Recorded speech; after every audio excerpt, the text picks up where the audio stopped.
로마서는 편지인데 계속 질문을 던지고 그 질문에 대해서 대답하는 형식으로 편지가 진행이 되어지고 있습니다. 그런데 오늘 말씀은 유대인이라 불리는 내가, 유대인,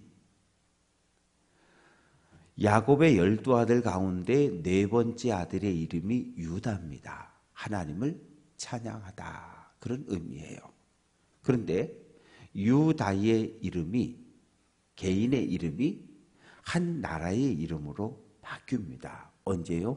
솔로몬이 죽고 나서 이스라엘이 남과 북으로 분단되었을 때 남쪽에는 유다라고 하는 나라가 세워지고 북쪽에는 이스라엘이라고 하는 나라가 세워졌어요.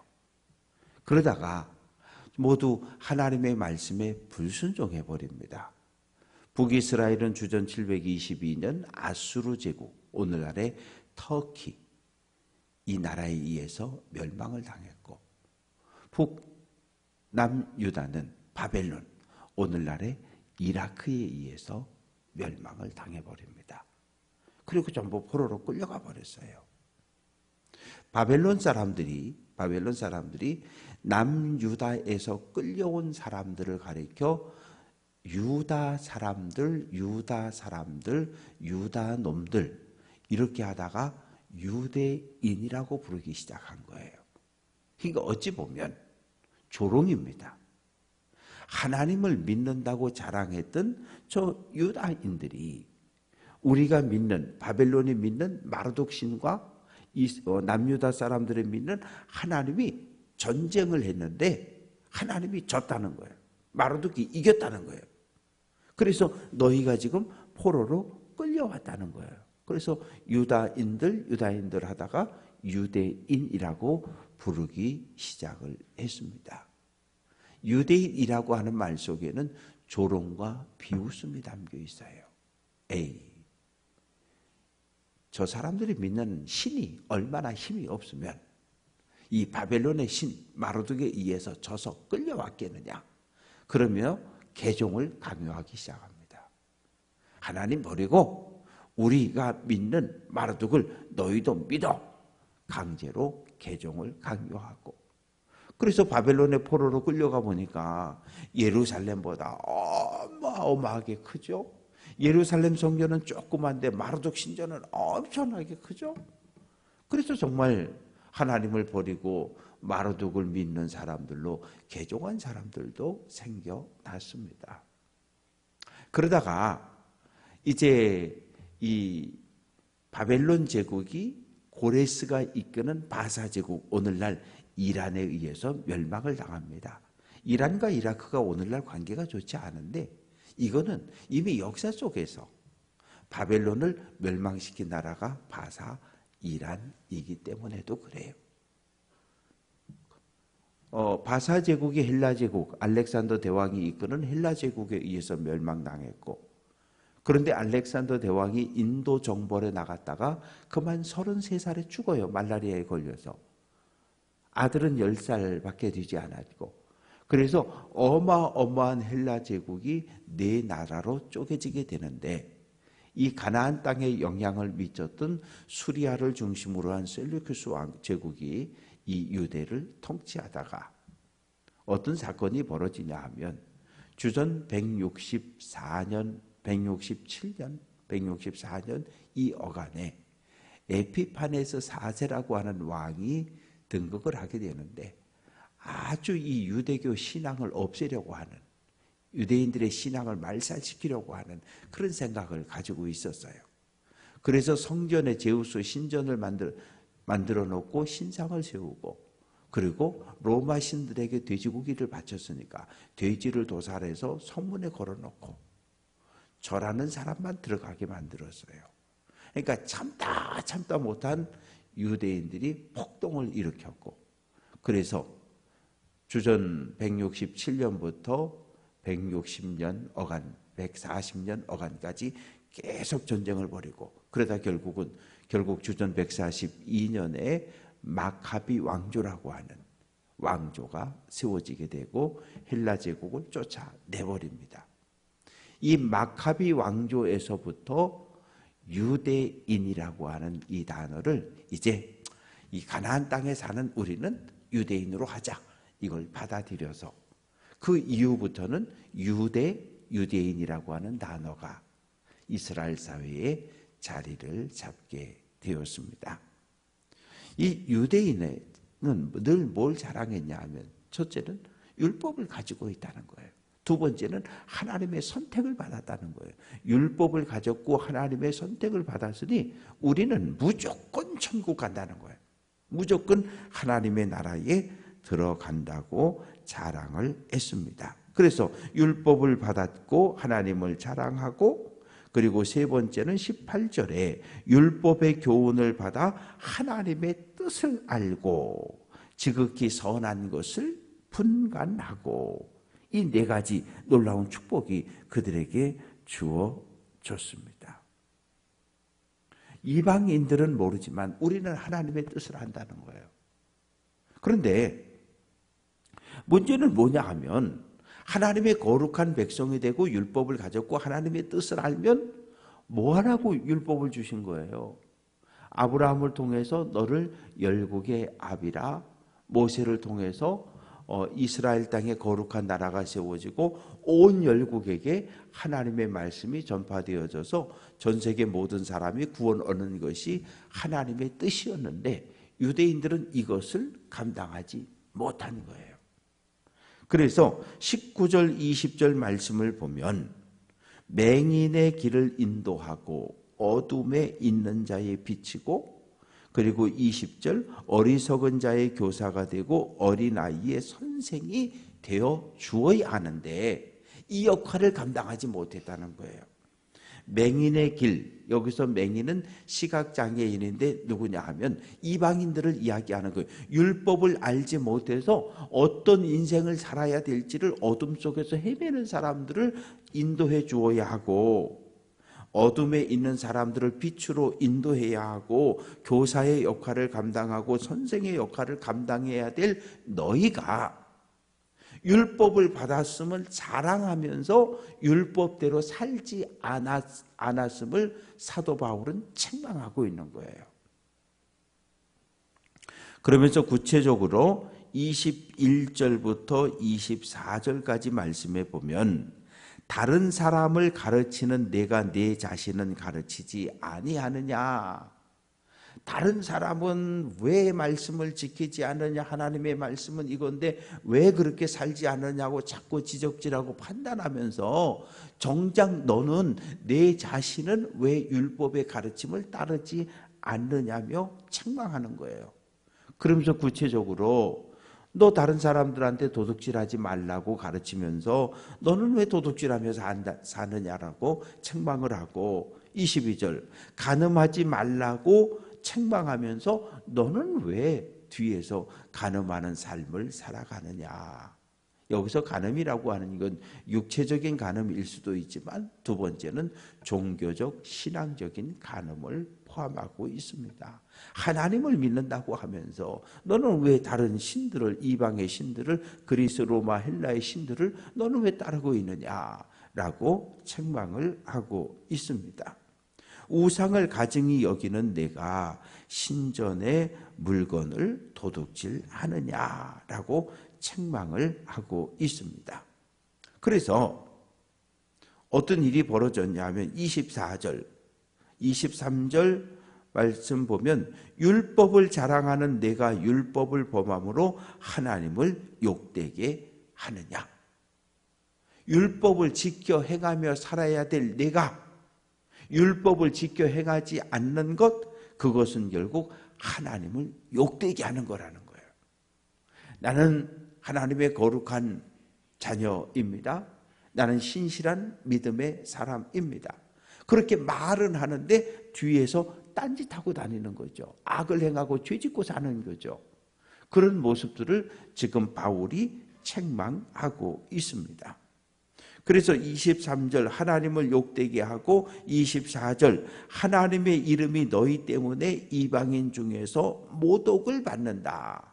이 말의 구체적인 실례가 하나님 말씀대로 살지 않다가 아수르에 망하고 하나님 말씀대로 살지 않다가 바벨론에 망해서 포로로 끌려간 이야기를 하고 있는 거예요.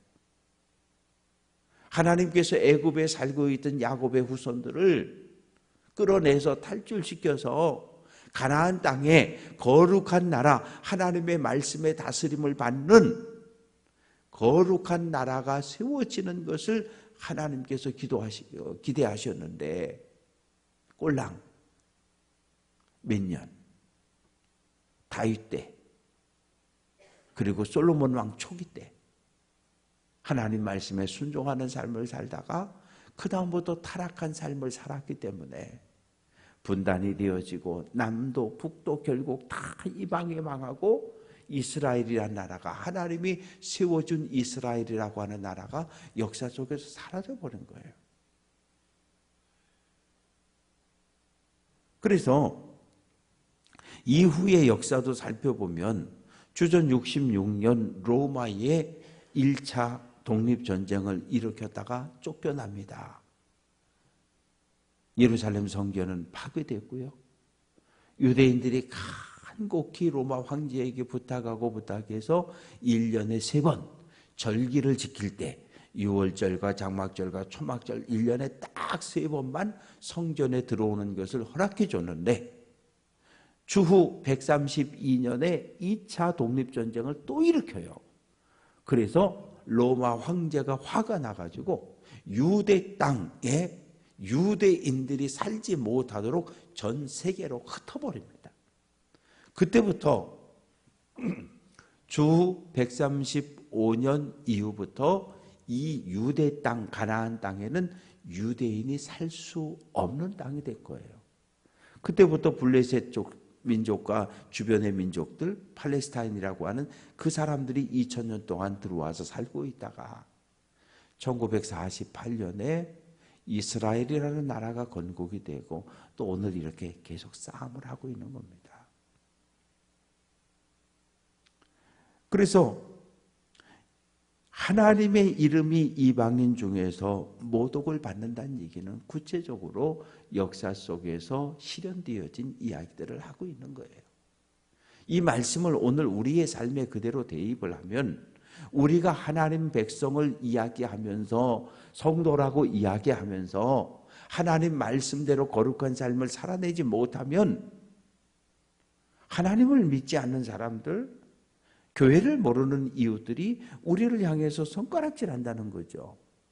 목사는 사랑하라고 설교하는데 성도들은 사랑하지 않고 서로 싸우는 모습을, 봉사하라고 이야기하는데 전혀 봉사하지 않는 이런 모습을 보면서 교회를 향해 조롱하고 비웃고, 이것은 결국 뭐가 되는 거예요? 하나님의 이름이, 하나님의 영광이 땅바닥에 뚝 떨어지는 이런 일이 된다고 이야기합니다. 그러면서 이제 유대인과 이방인을 비교하는 거예요. 내가 율법을 행하면 할례가 유익하나, 할례라고 하는 것은 남자 아이들이 태어난 지 8일 만에 이 고추의 끝을 잘라내는 거예요. 몸에다가 새기는 거예요. 뭐라고? 나는 하나님 거룩한 백성입니다. 나는 율법의 사람입니다. 나는 율법대로 살겠습니다. 하나님을 왕으로 모시고 살겠습니다. 이것을 마음에 새기는 것이 아니라 몸에 새기는 것이 할례거든요. 할례는 받았는데 하나님 말씀대로 살지 않으면 네가 어떻게 하나님 백성이 될 수 있고 할례자가 될 수 있느냐. 도리어 반대로 이방인이, 할례를 받지 않는 이방 사람들이 율법대로 행하면, 부모에게 효도해라, 거짓말하지 말라, 살인하지 말라, 도둑질하지 말아라, 이런 율법들을 지키고 살면 도리어 이 이방인이 하나님 거룩한 백성의 자리에 들어올 수 있는 거 아니냐. 바울이 이 이야기를 하고 있는 거예요. 그러니까 디아스포라 유대인들은 막 그냥 펄펄 뛰는 거고, 바울 저 나쁜 놈이라고 펄펄 뛰는 거고, 이방인들은 바울의 설교를 들으면 막 박수를 치는 거예요. 할례를 받지 않는 우리도 하나님을 잘 믿고 말씀에 순종하면 하나님의 거룩한 백성이 될 수 있다고 하는 그런 설교를 해주니까 이방인들은 박수치며 환호를 하는 겁니다. 그래서 26절 무할례자가 율법의 규례를 지키면 그 무할례자를 할례와 같이 여길 것이 아니냐. 그러면서 27절 무할례자가 율법을 온전히 지키면 율법 조문과 할례를 가지고 율법을 범하는 너를 정죄하지 아니하겠느냐. 그래, 나는 율법 받지 않았어. 나 할례 받지 않았어. 그런데 나는 이렇게 착하고 선을 행하고 거룩한 삶을 살아가잖아. 근데 넌 뭐야? 율법을 가졌다고 하나님 백성이라고? 야, 그따위로 살면 되냐? 온갖 못된 짓 다 하고 사기치고 사람 못 살게 굴고 너 그렇게 살면 되냐? 그러면서 도리어 율법을 갖지 않은 이방인들이 할례를 자랑하고 율법을 자랑하는 유대인들을 책망하면 어떡하냐는 거예요. 책망을 받을 수밖에 없지 않냐는 거예요.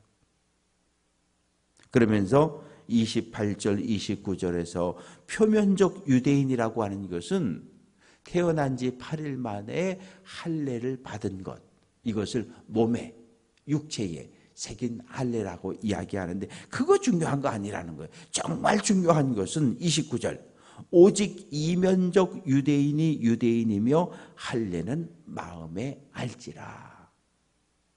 몸의 끝을 잘라냈다고 하나님 거룩한 백성 저절로 되는 거 아니라는 거예요. 마음이 할례를 받아야 된다는 거예요. 몸보다 마음의 결단이, 마음의 변화가 더 소중하다는 것을 바울은 강조하고 있습니다. 그래서 가치관이 변화해야 하고 생각이, 마음이 변할 때 행동이, 삶이 변화되어질 수 있음을 우리에게 강조하면서 육체의 할례를 받은 사람이 참 하나님 백성이 아니라 하나님 말씀대로 살아가며 그 마음속에 하나님을, 예수님을 내 인생의 주인으로 고백하고 영접하고 순종하며 살아가는 사람이 참된 유대인이라고 하는 것을 알려주고 있습니다. 그래서 사람의 칭찬, 그거 중요한 거 아니라는 거예요. 중요한 것은 29절 끝부분에 보면 그 칭찬이 사람에게서가 아니요 다만 하나님에게서로다. 하나님께 칭찬받는 사람이 정말 온전한 믿음의 삶을 살아가는 사람이라고 말합니다. 말씀을 정리해 봅니다. 이 어떻게 보면 바울의 편지는 유대인들에게는 이거 좋지 않아요. 유대인들은 싫어해요. 예수님의 말씀을 유대인들이 거부하고 예수를 죽였던 것처럼 유대인들은 바울의 설교를 들으면 막 분노해요. 그런데 경건한 이방인들은, 하나님을 믿기 원하는, 하나님 백성이 되기를 원하는 경건한 이방인들은 바울의 설교를 들으면 아멘, 아멘, 아멘 하고 받아들이는 거예요. 말하고서 막하는 것은 우리가 크리스찬이라고, 성도라고, 거룩한 백성이라고 말로 하는 건 통하지 않는 시대가 돼 있어요. 이제는 무엇으로요? 삶으로 보여줘야 해요. 아니, 저분은 어떤 분이에요? 저분 교회 다니는 분인데요. 왜요? 뭔가 좀 달라요. 말이요? 아니요. 삶이 다르다는 거예요. 우리의 변화된 생각, 우리의 변화된 마음, 이런 것들이 우리의 삶을 통해서 표현되어지므로 때를 얻든지 못 얻든지 주변 사람들에게 복음을 전하며 하나님의 영광을 드러낼 수 있는 귀한 성도들 될 수 있기를 주님의 이름으로 축원합니다.